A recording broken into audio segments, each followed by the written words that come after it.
Hey YouTube, how's it going? Not so good. Me and Chaz had a long-ass debate about Muslim halal-only subways. Half my audience is pissed because I don't believe in anarchy, and ask they at least put their MRM values ahead of their anarchist values when in MRM space. And my dog isn't doing so well and, oh, you weren't serious about wondering how I was doing, you were just using that as an introductory formality. Well then, carry on.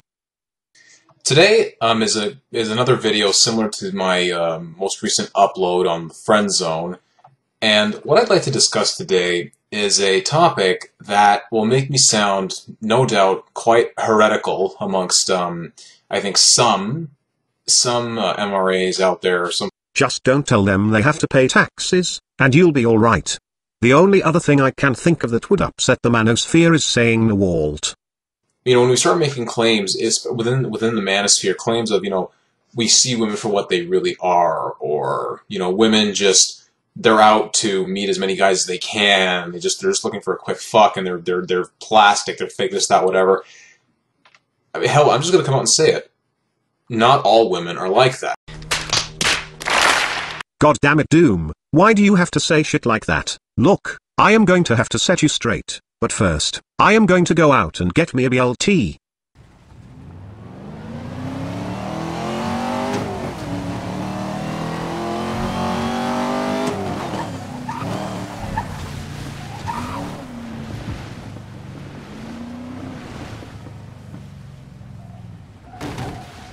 Traffic cones?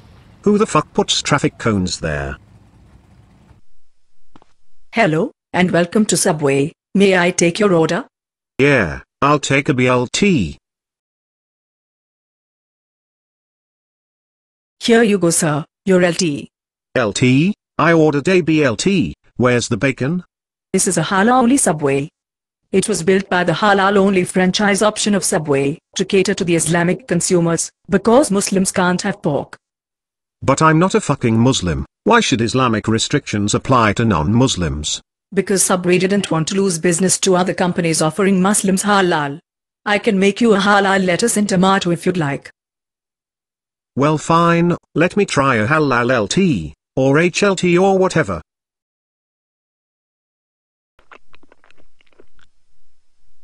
Well sir, did you enjoy your halal lettuce and tomato? Goddamn fucking special interest groups, I want my pork, god damn it.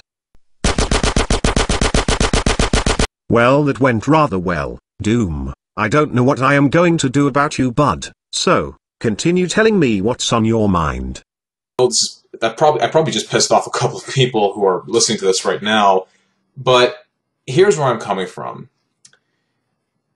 Currently, I'm in a relationship, me personally, and I've been dating, I've been with the girl that I'm with now for, I'd say officially about 6.5 months. And we're going very, very strong. We get along famously, things are going well. As far as long-term plans go, I'll say this, I see myself in the long haul with her, and we have had the discussion about marriage and kids. Did no one learn anything from this show? I think the message was, it's a trap! Marriage? Really? Why? What have you to gain? In what way are you richer for it? Can't you just be with her forever without marriage? Why sign a contract that basically says nothing more than when one of you two has had it with the other and wants out, the woman can take all your shit? What have you gained by that deal? Seems to me if she loved you, she'd be looking out for you so much that she'd never let you marry her, because she would never want to see you put yourself in harm's way. If your marriage was the establishment of you and her as the legal guardian of the children you want to have, then you are mistaken that marriage in any way solidifies your bond with your child. If she gets pregnant by you, that is her child, with or without marriage, and it can never really and truly be yours with or without marriage. The only way that child will be yours and not your wife's is if she becomes so batshit crazy that a court believes her being around the child would endanger it, and therefore hands custody over to you. What have you to gain by marriage? Being that we both come from families that have been, where our parents have been through 4 failed marriages in total, because both of us come from divorced parents, we're very wary of the whole marriage thing, and our feeling on kids is, well, if kids happen, they happen. If they don't, well, we'll cross that bridge when the time comes, basically, if it comes. And my feeling has been, even though I've been put up with a lot of bullshit from women in my life, I've met some, I've met some crazy folks. I've met some awful people. I just kept on going. I never stopped. No matter how frustrated I grew, it never got to the point where I said, fuck all women, I'm going off and doing my own thing, I'm going to alienate women from my life entirely, and I'm done with this, and I'm just not going to put up with it anymore. I guess what I'm trying to say here is, don't give up. You know what I find interesting? Is that this video is eerily similar to the Woolly Bumblebee video, the one that got MGTOW to swarm on her, the one that I believe ultimately got her fired from AVFM and thus got her to turn against the MRM. That MGTOW gone wrong video. Let me pull out my checklist of stupid things Bumblebee said. Yes, here we go. Well, you got the first right off the bat. And you got the second one too. Dear Doom, please don't repeat any more of them. At the same time, I think at some point you need to look in the mirror, you as a man, and look in the mirror and ask yourself, what am I doing wrong? And it's not fair to say all women are like this or all women are like that. And the main reason for this is because, well, consider this, guys. One of the things that, that we here in the manosphere do online is we very often call feminists out on their bullshit. And the most common one are when you hear feminists make claims like men are rapists, men are pigs, men are this, men are that. That infuriates us. It pisses us off because we say, what are you talking about? We're not rapists. We're not sexist monsters. We're not pigs. You've just met a bunch of assholes in your life. And now you're applying those sentiments to the entire male sex. Having said that, how fair is it really for us, MRAs, MGTOWs, to say things like, all women are really like this, all women are doing that, doing this? Woman and feminist are not the same thing. That's why we attack feminism. We don't attack women. We don't say...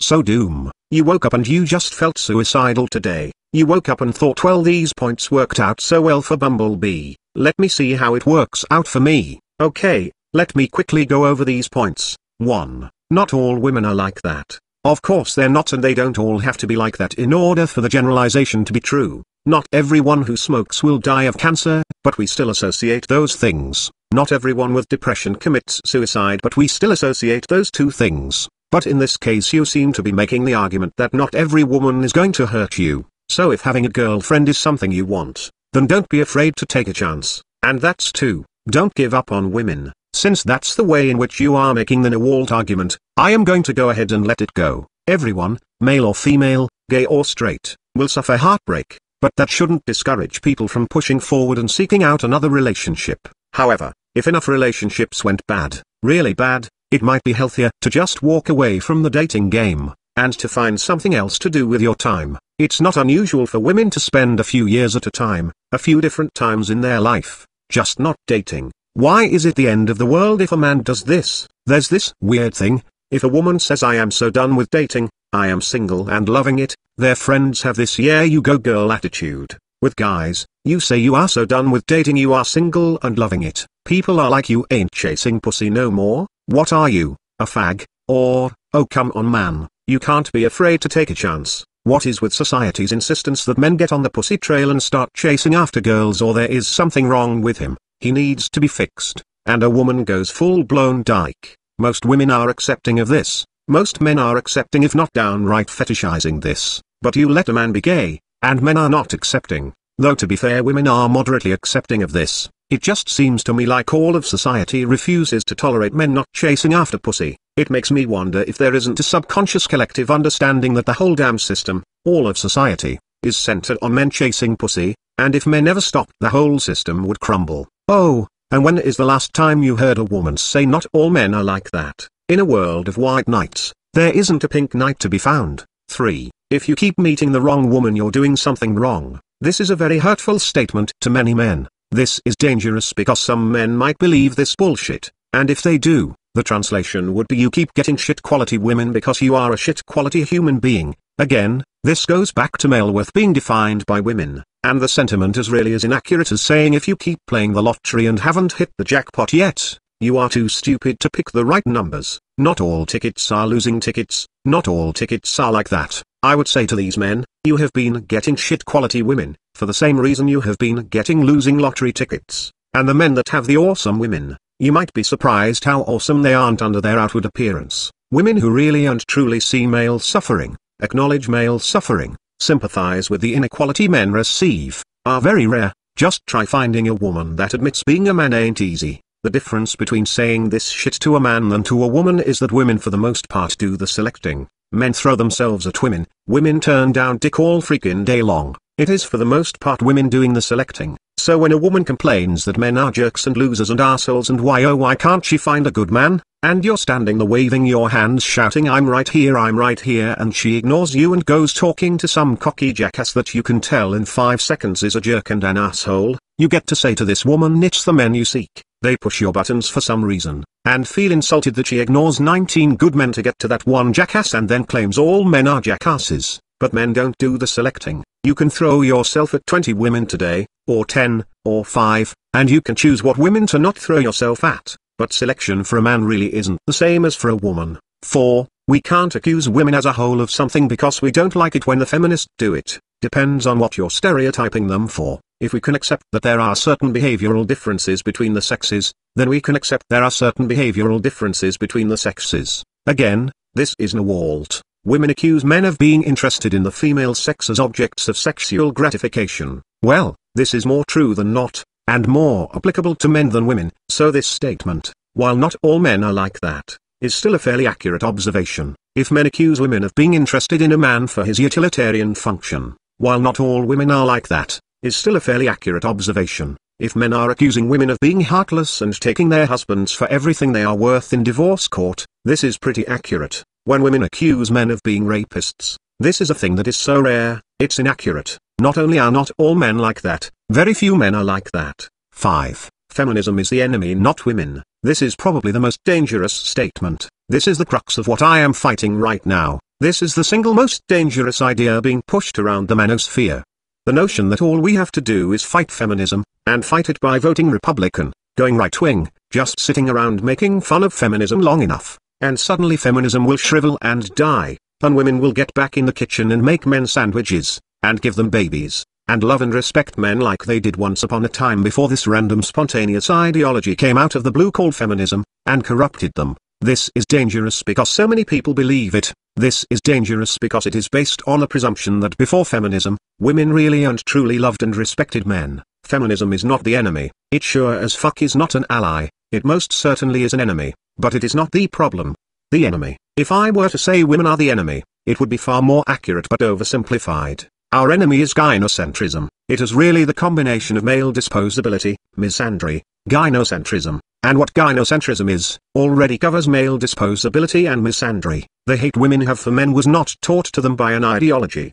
The entitlement women have was not taught to them by an ideology, nor is their rape hysteria, their selfishness, the unbelievably boring self-indulgent vapid superficial behaviors. And women have been gold diggers long before feminism, and men have been worshipping women like they were goddesses and throwing their fellow man under the bus long before feminism. Society has prioritized the survival and well-being of women over men since forever. The women and children first philosophy has been around before feminism. Women side with women, men side with women. The world has a female preference. Gynocentrism. Some of women's selfish entitled behaviors is at least half the fault of men for worshipping them and telling them they're entitled. Even women that hate feminism, tend to be very sexist and see themselves as the soft angelic soothers of the violent dangerously masculine apes called men. They want to soothe and tame and domesticate us warmongering animals. They call it socializing men. Even women who do not identify as feminists or even go as far as to say they hate feminists, view themselves this way, and view men as just wild apes that need to be domesticated. The biggest mistake we can make is to believe feminism is our one and only enemy. Yeah, especially like when you talk about divorce laws, for instance, some of you may be thinking, well, what are you talking about? Of course, women are the enemy. Look at divorce laws. It all favors women when it comes to custody battles. Well, my argument would be, my counter to that, rather, would be, it's not women who put the laws into place, it's feminists. No, not really. The bulk of what is wrong with the marriage and divorce industry, or just divorce court, comes down to court corruption. It is a multi-billion-dollar industry that benefits heavily from the provider-dependent role. Another huge part of the problem is traditionalism, with the specific couple being traditional, man as breadwinner, woman as stay-at-home babysitter, with half of society still holding tight to the archaic notion that raising children is a woman's role, and being a breadwinner is a man's role. The end result is women get the child because it was her role to raise babies and society agrees, but she can't work and you can't let the child starve and the welfare system can't handle paying for it, so the man who is breadwinner has to pay, and society also sees this as his role. At no point in time does feminism even need to exist for the system to work this way. Some people might say feminists pushed for no-fault divorce.